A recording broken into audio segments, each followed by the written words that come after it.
New insight tonight into the early months of the pandemic through emails from America's most famous doctor.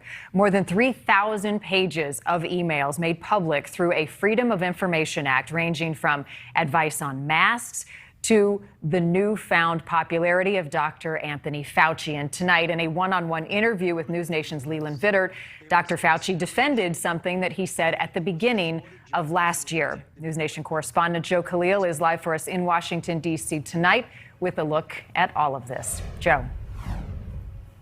It's really fascinating to see these emails, Marnie, because, we get a look inside. We know that Dr. Fauci's views on mask wearing were different at the beginning of the pandemic as they are now. We also know that he felt obligated to correct misstatements that he saw from the previous administration. We know that he was surprised as anyone else that he became this sort of international celebrity. And so all of that, with Dr. Fauci being able to see it, the curtain is now sort of pulled back, and we're able to see how he was reacting to all of those things in real time.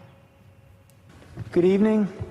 My name is Tony Fauci. Dr. Anthony Fauci's newly published emails tell their own story about a fight to beat the pandemic, but also newfound fame, even threats, and constant concern from others that he was being muzzled. The emails show Fauci's opinion on masks shifted over time with the data. In early February 2020, writing, quote, "The typical mask you buy in the drugstore is not really effective in keeping out virus.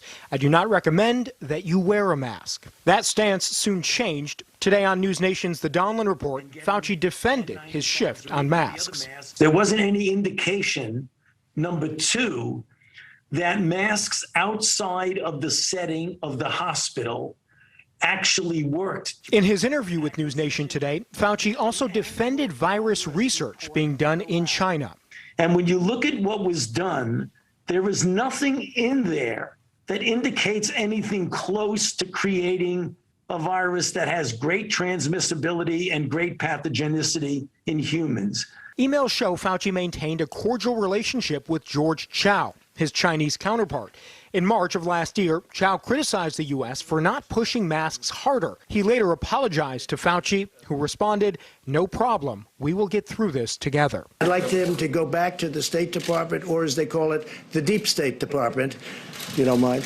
At the height of the pandemic, America's most famous doctor fielded scores of emails that the Trump administration wasn't taking the pandemic seriously and was trying to stop Fauci from making media appearances. One Yale researcher emailed, "All we see is a genuflection in word and deed to a White House that wants this all to magically go away." Fauci responded, "I genuflect to no one but science. I've consistently corrected misstatements by others and will continue to do so." He sent a handful of emails explaining he never felt muzzled. Please welcome Dr. Anthony Fauci. Hi, Hey, Jimmy, how are you? Good to see you.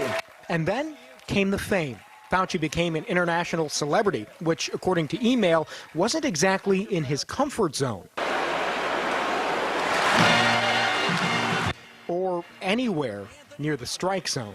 The doctor responded to an email about Fauci merchandise, socks, donuts, and fan art by saying it is not at all pleasant, that is for sure. And, quote, "Hopefully this all stops soon."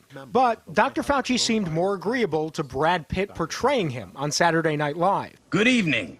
I'm Dr. Anthony Fauci." Saying, one reviewer of the SNL show said that Pitt looked exactly like me. That statement made my year. His fame also led to darker moments in the form of threats to Fauci and his family, at one point writing to his Chinese counterpart, "All is well despite some crazy people in this world." Now, Dr. Fauci is getting some criticism from some members of Congress on the right, saying that he hasn't been as transparent. And now, as they have parsed through those emails, they've continued to make those statements about what happened in that Wuhan lab. To be clear, the medical community at this point says that it is still not clear. And a large part of that is because China has not been transparent in allowing investigators to go into that Wuhan lab and see exactly what happened. The Biden administration has ordered a 90-day investigation from American intelligence officials to find out if we can learn anything more about what happened in that lab. Rob? Extraordinary year for Dr. Fauci. Joe, thank you so much.